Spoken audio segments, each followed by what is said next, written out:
BBC বাংলার অধিবেশন প্রবাহতে আপনাদের স্বাগত। আজ আপনাদের সাথে লন্ডন স্টুডিও থেকে আছি মানসী বড়ুয়া, আর ঢাকায় আমার সাথে থাকছেন আকবর হোসেন। বাংলাদেশের সর্বশেষ গুরুত্বপূর্ণ আপডেট সংবাদে আপনাকে স্বাগত। শুরুতেই সংবাদ শিরোনাম, পরে বিস্তারিত। প্রথমেই জানাবো, আওয়ামী লীগের দাফন দিল্লিতে হয়ে গেছে বললেন সার্জিস আলম। আওয়ামী লীগের রাজনৈতিক অধ্যায়ের সমাপ্তি ঘটেছে এবং দেশের মানুষকে বাংলাদেশপন্থী রাজনৈতিক শক্তিকে বেছে নিতে হবে বলে মন্তব্য করেছেন জাতীয় নাগরিক পার্টি এনসিপির উত্তরাঞ্চলের মুখ্য সংগঠক সার্জিস আলম।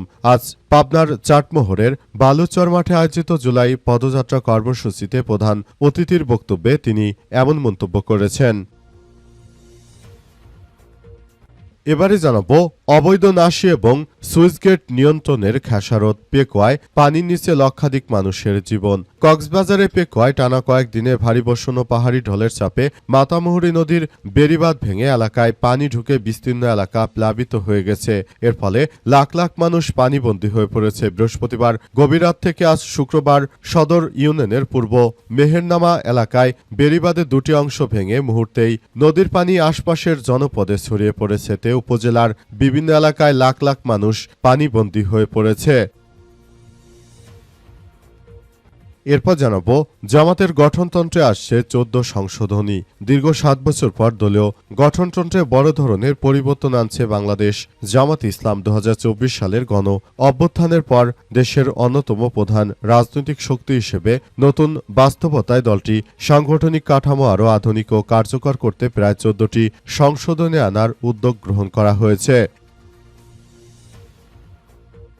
এদিকে ভারী বর্ষণে রাঙামাটিতে দুর্ভোগ, 20,000 মানুষ পানিবন্দী। টানা 5 দিনের বৃষ্টিতে বিপর্যস্ত হয়ে পড়েছে রাঙামাটি। বন্ধ রয়েছে 3টি সড়কের যোগাযোগ ব্যবস্থা। বাঘাইছড়ি উপজেলার নির্মাঞ্চল প্লাবিত হয়ে 20,000 মানুষ পানিবন্দী হয়ে পড়েছে। কাপ্তাই হ্রদের পানির স্রোতে নিখোঁজ হয়ে মারা গেছে অন্তত 10 জন। তলিয়ে গেছে প্রায় 4,000 হেক্টর ফসলি জমি। অপরদিকে সাজেকে পর্যটন কেন্দ্রে এখনও আটকে পড়ে আছে 411 জনের বেশি পর্যটক।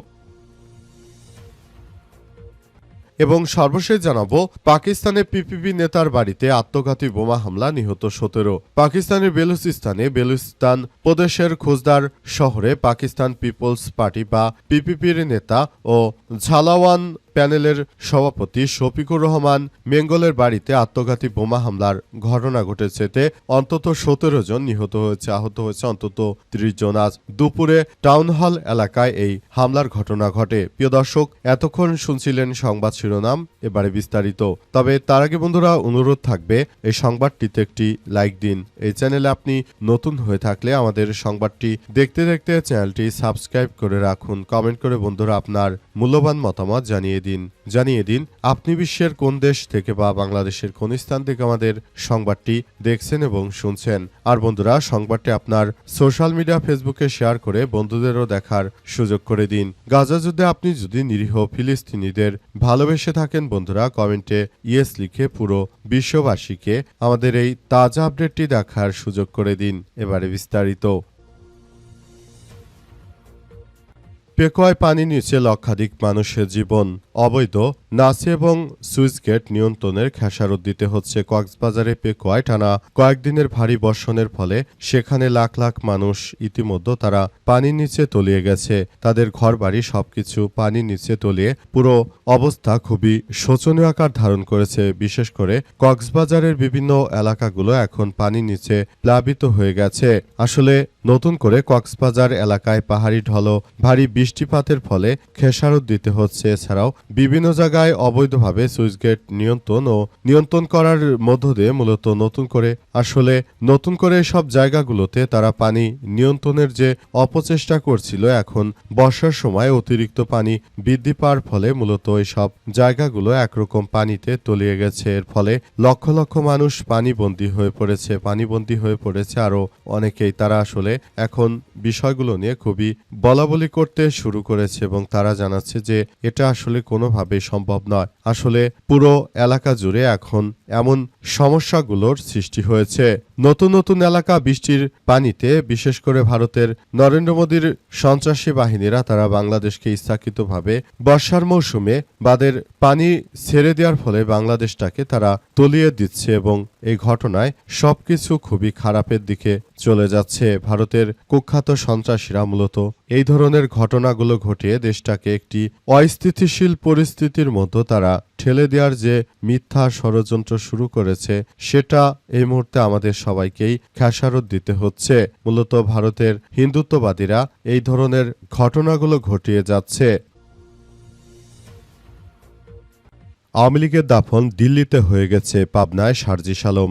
জাতীয় নাগরিক পার্টি এনসিপির উত্তরাঞ্চলের মুখ্য সমন্বয়ক সার্জিস আলম জানিয়েছেন যে আওয়ামী লীগের দাফন দিল্লিতে হয়ে গেছে, তারা আর বাংলাদেশে ফেরত আসতে পারবে না। তিনি বলেন, আওয়ামী লীগের নেতাকর্মীরা তারা যেভাবে কার্যক্রম চালানোর চেষ্টা করছে, তারা পালিয়ে থাকা স্বৈরাচারের দোসরদেরকে যেভাবে কার্যক্রম চালিয়ে যাওয়ার কথা বলছে, সেটা আসলে কোনোভাবেই গ্রহণযোগ্য হতে পারে না। দেশটাকে সুন্দরভাবে গড়ে তোলার মধ্য দিয়ে আসলে পুরো দেশটাকে একটি ভালো অবস্থানে নিয়ে যাওয়ার জন্য আমরা সবকিছু সুন্দরভাবে কার্যক্রম চালাচ্ছি। তবে আওয়ামী দুর্বৃত্তরা তারা যেভাবে এই সন্ত্রাসী কার্যক্রম শুরু করেছে, সেটি আসলে আমাদের সবার জন্য এক ভয়াবহ বিপর্যয়কর পরিস্থিতির সৃষ্টি করেছে বলে জানান তিনি। তিনি বলেন, আওয়ামী দুর্বৃত্তদের এই ধরনের সন্ত্রাসী কার্যক্রম একদম পুরোদমে আমরা ধ্বংসস্তূপে পরিণত করব।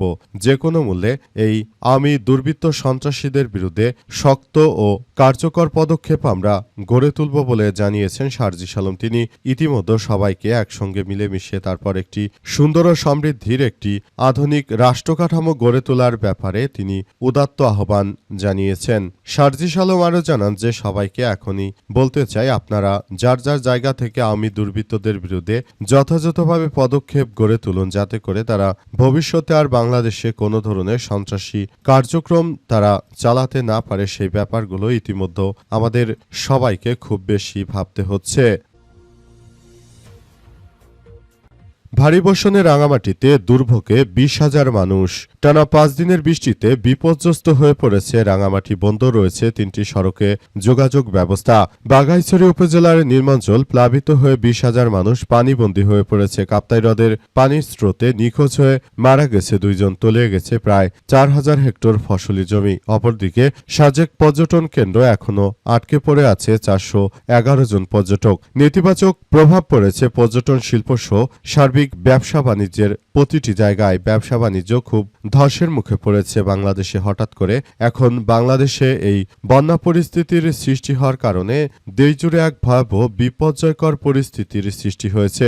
এই বিপর্যয়কর পরিস্থিতির মুখে পড়ে সবাইকে ইতিমধ্যেই আরও ভয়াবহ বিপর্যয়কর পরিস্থিতির মধ্যে পড়তে হচ্ছে। সবাইকে ইতিমধ্যে এসব বিষয়গুলো নিয়ে খুব বেশি সচেতন থাকার জন্য আহ্বান জানানো হয়েছে। জেলা প্রশাসনের পক্ষ থেকে বলা হয়েছে যে উজানের ঢল এবং ভারতের হিন্দুত্ববাদীদের বাঁধ ছেড়ে দেওয়ার ফলে হু হু করে বাংলাদেশের বিভিন্ন নদ নদীতে পানি বৃদ্ধি পাচ্ছে। ভারতের হিন্দুত্ববাদী কুখ্যাত নরেন্দ্র মোদীর সন্ত্রাসী গ্রুপ তারা বাংলাদেশে যখন শুষ্ক মৌসুমে পানির প্রয়োজন, তারা পানি না দিয়ে বাঁধ দিয়ে আটকে রাখে, আর যখন আমাদের পানির কোনো প্রয়োজন নেই তখন তারা বাঁধ ছেড়ে দিয়ে বাংলাদেশকে তলিয়ে দেওয়ার যে অপরাজনৈতিক প্রচেষ্টা চালাচ্ছে, এটি কখনোই আসলে সফল হবে না। ভারতের এই হিন্দুত্ববাদীদের কুখ্যাত সন্ত্রাসী বাহিনীর নরেন্দ্র মোদীদের এই ধরনের চক্রান্ত কখনোই বাংলাদেশের মানুষ মেনে নেবে না এবং এদের চক্রান্তের বিরুদ্ধে সবাইকে আরও সুদৃঢ়ভাবে কার্যকর পদক্ষেপ গ্রহণ করতে হবে। জামাতের গঠনতন্ত্রে আসছে ১৪ সংশোধনী।